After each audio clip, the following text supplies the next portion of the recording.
Thank you so much. కొంచెం ఎక్కువ మాట్లాడా కదా. ఎనీవే, బకాసుర రెస్టారెంట్ ముందు అసలు ఫస్ట్ సినిమాకి ఎలాంటి సినిమా తీస్తున్నాం అదంతా పక్కన పెడితే సినిమాకి టైటిల్ పెట్టుకోగలగడం రావాలి. అక్కడే డైరెక్టర్ మార్క్ అనేది తెలుస్తుంది. ఎందుకంటే చాలామందికి టైటిల్ పెట్టుకోవడం రాదు. అంటే చాలా మంచి కథ ఇది అని అనుకుంటారు, కానీ టైటిల్ పెట్టుకోగలిగారు అని అంటే సినిమా కూడా బాగానే తీసినట్టు అని అనుకోవచ్చు. ఎందుకంటే టైటిల్ అనేది ఒక విజిటింగ్ కార్డ్ లాంటిది. మేము ఇంత బాగా ఉంటుంది అని ఒక ఇన్విటేషన్ లాగా టైటిల్ ఉపయోగపడుతుంది. అలాంటి ఒక మంచి టైటిల్ బకాసుర రెస్టారెంట్ అని పెట్టారనుకుంటున్నాను నేను. అంటే చూడంగానే ఒక పాజిటివ్ వైబ్ ఉంది దాంట్లో. అట్లాగే నేను చాలా రోజుల నుంచి వెయిట్ చేస్తున్నాను. ప్రవీణ్ హీరో అయితే చూడాలనుకుంటున్నాను. ఎందుకంటే అతను మంచి ఆర్టిస్ట్ మెటీరియల్ ఉన్న తను. చాలామంది యాక్చువల్గా ఏంటంటే కమెడియన్స్ చాలామంది హీరోలుగా వచ్చారు, కానీ ప్రవీణ్కి చాలా టైం పట్టింది దీనికి రావడం కోసం. బట్ డెఫినెట్గా ప్రవీణ్కి ఈ దెయ్యం కలిసి వస్తుంది అనుకుంటున్నాను. ఎందుకంటే ప్రేమ కథా చిత్రం దగ్గర నుంచి కూడా చాలా సినిమాలు వచ్చినాయి. ఆల్మోస్ట్ అందరికీ దెయ్యం ఎక్కడో చోట న్యాయం చేస్తానే వచ్చింది. అట్లాగే ఈ సినిమాలో కూడా ఈ ప్రొడ్యూసర్కి, డైరెక్టర్కి, వీళ్ళందరికీ కూడా చాలా బాగుంటుందని అనుకుంటున్నాను. ఇలాంటి మంచి కాన్సెప్ట్తో వస్తున్న ఈ సినిమా డెఫినెట్గా ఆడియన్స్ అందరికీ నచ్చుతుంది అనుకున్నాను. ఎందుకంటే టీజర్ చాలా బాగుంది. ఇక్కడ చాలా పాజిటివ్ వైబ్తో స్టార్ట్ అయింది ఈ సినిమా.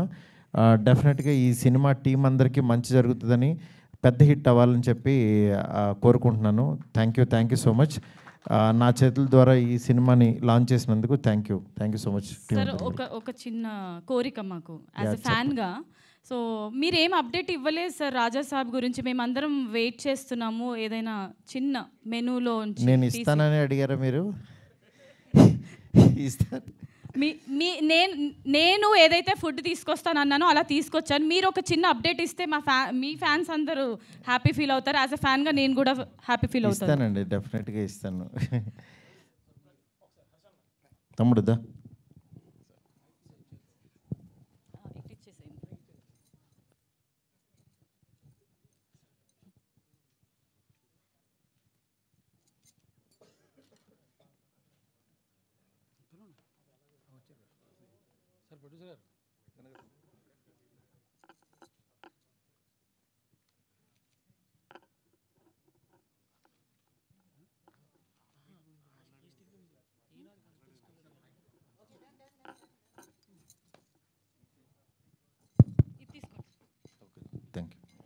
ఈ సినిమాలో బకాసురుడు మా వైవాహర్ష అంట. దీని గురించి పొగట్టం మానేసి ఎంత మర్చిపోయాను. నిజంగా తిను ఈ మధ్య ఎంత అద్భుతమైన కామెడీ పండిస్తున్నాడంటే నేను చెప్పక్కర్లే. ప్రత్యేకంగా అందరూ ఇన్స్టా రీల్స్ కానీ అన్నీ చూస్తున్నారు. మా 3 రోజెస్లో కూడా చాలా మంచి రోల్ ప్లే చేశాడు అద్భుతంగా. ఈ ఫ్రాన్స్కి వెళ్ళిపోయింది. అంత బాగా ఫన్ చేస్తున్నాడు. ఇలాంటి తెలుగు కమెడియన్స్ అందరూ చేసే ఈ గొప్ప సినిమాని యాక్చువల్గా అందరూ ఆదరించాలని మనస్ఫూర్తి కోరుకుంటున్నాను. ఆల్ ది బెస్ట్ తమ్ముడు, ఆల్ ది బెస్ట్.